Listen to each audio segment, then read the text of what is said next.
Hello and welcome to Social Media Weekly, 15 January 2019. Social Media Weekly is brought to you by Virtual Peddlers Marketing, the digital marketing agency that helps small businesses go digital. My name is Sean. And I'm JK. This week, WhatsApp may roll out new fingerprint protection very soon.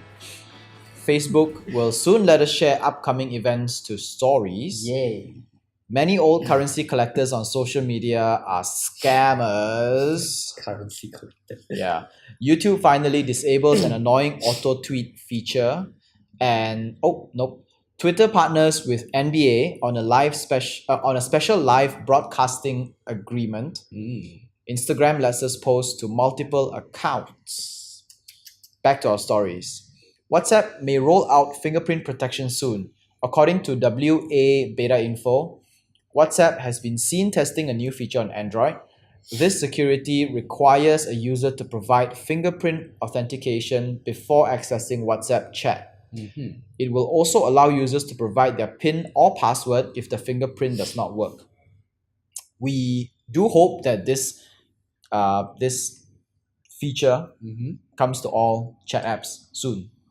Also with facial recognition. Okay, so looks like WhatsApp is getting more and more serious now. With their security, yeah. And I think it's nice because chat can become quite a sensitive issue, and we always have this problem where there is only one gate, one lock into your phone. So once they get the password or Your own phone password. once they get through the password of your They can phone, access to it. they can access everything. Yes. Samsung has a special lock and key for certain folders that are secured. I know BlackBerry has them as well. iPhone also has. They also have You can them? lock a certain app. You can input certain password into your certain app. Onto certain apps. Yeah. Okay. So certain things like people cannot see your certain app. Yeah. So certain apps should be locked. So there is a next step of key. Privacy also. Yeah, privacy. But it's nice for WhatsApp to do it from the app level so that the phone makers don't have to Go and download a special app just to lock WhatsApp. just to lock WhatsApp or some phones have it because you have that feature. Some brands don't have it because you don't have that feature.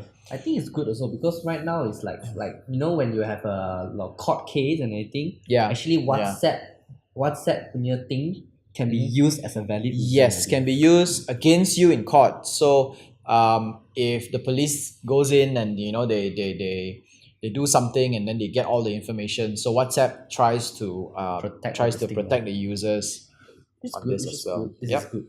Alright, next one. Facebook will soon let us share upcoming events to stories. This includes guests being able to RSVP invitation and also express their interest in attending the events. Users can also share the event in their own stories with sticker announcing that they are attending. This move is seen as Facebook attempt to attract younger audiences back to its platform.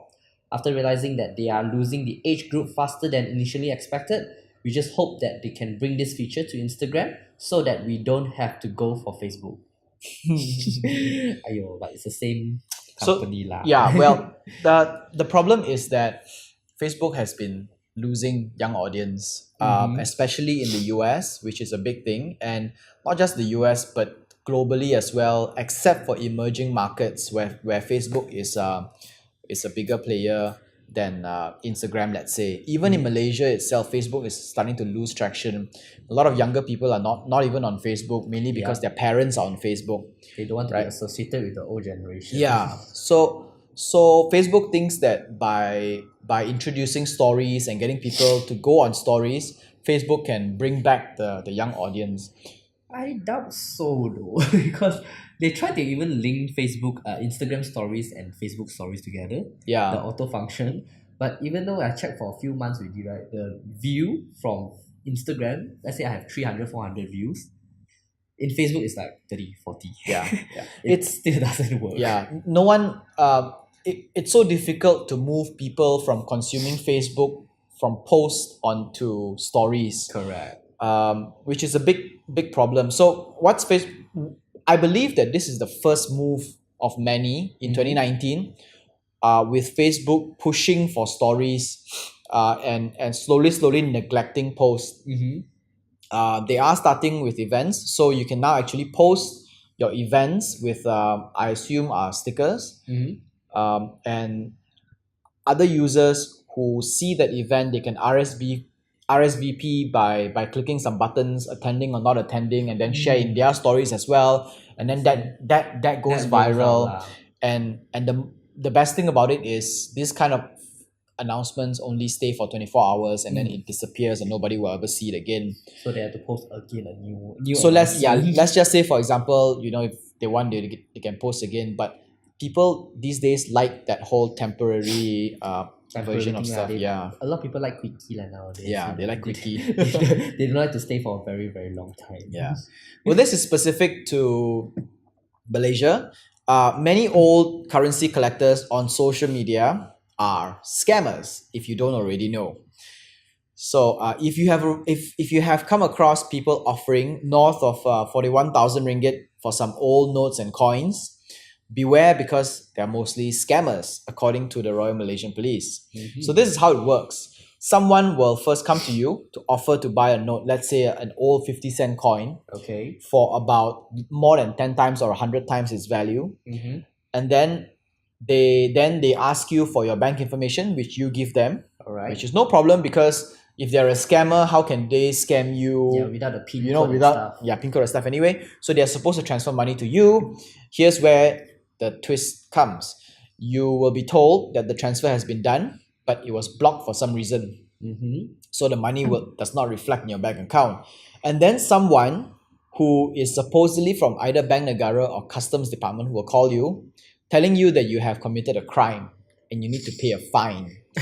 So if you haven't figured that out by now, you would probably pay the fine and then wake up the next day realizing that you just got scammed. I rather not pay fine now. I think I rather get warrant instead of if this thing Exactly, right? I would rather get a court order or a warrant or something. like proper procedure. yeah, Instead of like, you got fine, I pay this. Yeah, exactly. I mean, who would? Well, I don't know. Maybe some people would do that. Okay. It's not to say that everybody like scammers get to sometimes the most intelligent people when they are at certain points in their lives. They know how to play with emotions. That's what Yeah, you can do. yes. Sometimes they do that. I did get one call before from a company, JP Morgan Chase, Okay. that says that I was involved in a money laundering Wow. case, and then I didn't know it was such a big shot. I know, right? And then I just laughed at that person and said, "Wow, I didn't know I was such a big shot to get involved in money laundering case." And then she on the other side did not know how to respond to my This is not in to the my- SOP. Oh my god, It's this is not in it. this- Which is the answer? Number 1, number 2, number 3, number 4. She's a failed AI. And then I just told her to just send try me a court order, and then I will take action from there. And that was a few months ago, and safe to say, I don't think anything has happened since Well, then. they haven't sent you any court orders. Yeah, so I think I'm safe. Alright, so next up, YouTube finally disables an annoying auto tweet features. Previously, people can turn on a feature where all the videos they liked on YouTube will be automatically tweeted. It was annoying because nobody on Twitter wants to know which videos you liked on YouTube. If you had shared a good YouTube video on Twitter, maybe we suggest copying the link and pasting it to your Twitter post along with an organically generated comment. So this is good. This was quite annoying because at one point of time I remember that there was one point of time where everybody wanted to connect all social media with every other social media in the world. Convenient. Yeah, the whole convenience thing. They want everyone to know from everywhere whatever this person is doing everywhere else. So part of it is this feature where whenever you like whatever you do on YouTube, actually, YouTube will will automatically post a tweet to your Twitter account Okay. that says that Sean liked this video and then the link to the video. That is like showing your notification to everyone. It's kind of like that, yeah. So Yeah, it's annoying. kind of like cross notifying everyone on all your social media platforms. This is something very famous very early on the social media thing, where they think that the best way to get more followers is to tap onto the followers from other platforms. Okay. That's why they have this, which is irrelevant now, and we are quite glad that YouTube finally removed this Disabled it. feature, because there are a lot of people have this feature and they don't know how to remove the feature, Yeah. or they don't even know they have this Actually, I feature. didn't know. Yeah. But thank God I'm not on Twitter, so yeah. Yeah. Next up, Twitter partners with NBA on a special live broadcasting agreement. This is finally happening. Major sports people are finally accepting that people are no longer watching their games on traditional TV channels. This move may be irrelevant to some of us who don't watch NBA, but it could be the first big move that will get other players like FIFA and the Olympics to actually follow. Yep. Honestly, we think it's a little too late though, because young people are no longer watching these old sports because they did not grow up with it. Mhm. I think we talked about this before, that one of the reason why people watch sports like basketball, baseball, football, or the Olympics is mainly because they used to watch it with their father Mhm. or their mom during those times back at home in front of the television, and this nostalgic thing. Most football fans in Malaysia, in the whole world, who watch the English Premier League, they support a certain team because they have been following that team since they were very young. So they feel emotionally invested in these teams, right? Manchester United. Yeah, Yay. Manchester United, Arsenal, and things like that. But problem is that there is a huge generation now, right? This is a very big and an influential generation of kids that has never seen football, because they grew up in front of the tablet, they grew up online, and these sports companies refuse to go online for the longest time because the money is not there. So this will be the generation that will not grow up with the traditional sports. Instead, they will grow up with esports, Yes. Fortnite, PUBG. Mobile Legends, PUBG, these kind of things. Ragnarok. Okay. Ragnarok, yeah. But I guess it's good also. I guess it's good also that Twitter partners with NBA. Maybe they have missed the millennials generation, Mhm. but maybe the next generation Yes, will pick it up again. they would probably, yes, they will need to go through like a short moment of slump before they re-emerge again. The The generation 14 days of after, darkness yeah, kind maybe, of yeah. thing. 14. The Noahs. 30 days of night. Yeah. So let's talk about Instagram now. Instagram let us post to multiple accounts. This is indeed a Hail Mary for some influential people who manage a ton of accounts but feel the need to share one generic post across all of them. Now you can, starting with iOS. Jokes aside, this feature is important especially for brands with multiple accounts across industries or countries. Unlike Facebook, Instagram never had special features for global brands to manage their subsidiary accounts until now. Some accounts will start to see an additional function where they can post to all the accounts they manage by flipping the switches. So is this like the page you can switch to another one, switch to another one? No, whenever you post, whenever you want to publish a post, right, there is actually a section below that you can actually publish to other accounts. correct. So you keep yes. flipping the switch and then you publish in all accounts. Okay. And okay, so got it. so what happens is that now you can have a global account. For example, you have an Adidas global account Mhm. that handles all the countries or all the relevant countries, right? The US, Canada, The UK, Europe, the all those UK, Europe, all these kind of things. So they can actually just, like, whenever they launch a new range of product, They all just they need to select do is that. just to click, and then it goes out. Understand rather Yeah, than they don't have copy to post, keep copy copy paste, paste, copy paste, which is very Yes. annoying. That's convenient. Yeah, so this works, and Facebook has had this function for a very long time.